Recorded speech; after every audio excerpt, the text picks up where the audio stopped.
My passion for freedom of conscience goes back to seeing the reign of terror begin in China. I've always admired America, and the genius of the First Amendment, and particularly over religious freedom, is at the very heart of the brilliance of this country. But actually the Williamsburg Charter happened almost by accident. I was at the Brookings Institution, and I had a one-pager with about 7 to 10 points, I can't even remember how many, on why the First Amendment was so brilliant for America. And through happenstance, actually our 3 or 4-year-old son, and knowing a friend who was the daughter of a senator, it fell into the senator's hands. And he phoned me and said, "This is interesting. Would you like to meet Chief Justice Warren Burger, who'd just been appointed head of the Bicentennial Commission?" And we had a wonderful lunch. And Chief Justice Burger said to me, "I'm embarrassed. We've got endless projects celebrating freedom of speech, but there's nothing worthy of freedom of religion. The First Amendment's first 16 words, which are the most unique part of it, the whole thing." He said, "What would you propose?"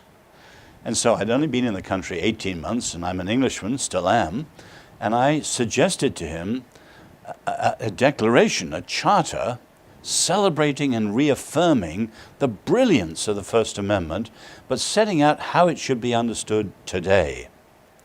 Now, I would say, looking back, and that's more than 25 years ago, it was a substantive success.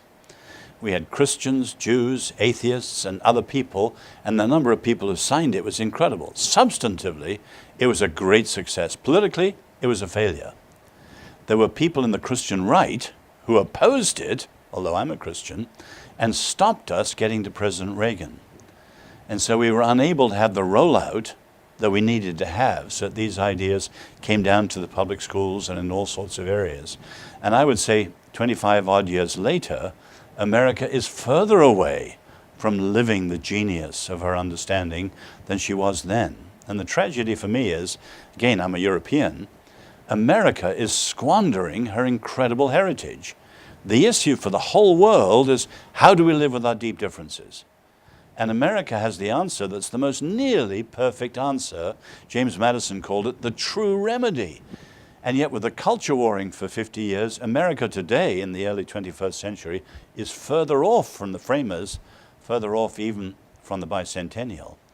And so I'm passionate about that still. And what you referred to as the Global Charter is an attempt to take that to the global level. Because this is a global issue. How do we live with our deep differences? You have state oppression on one side, sectarian violence on another side, and now in the West, mounting culture warring.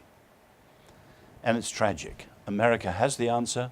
She's throwing it away and squandering it with her present culture warring.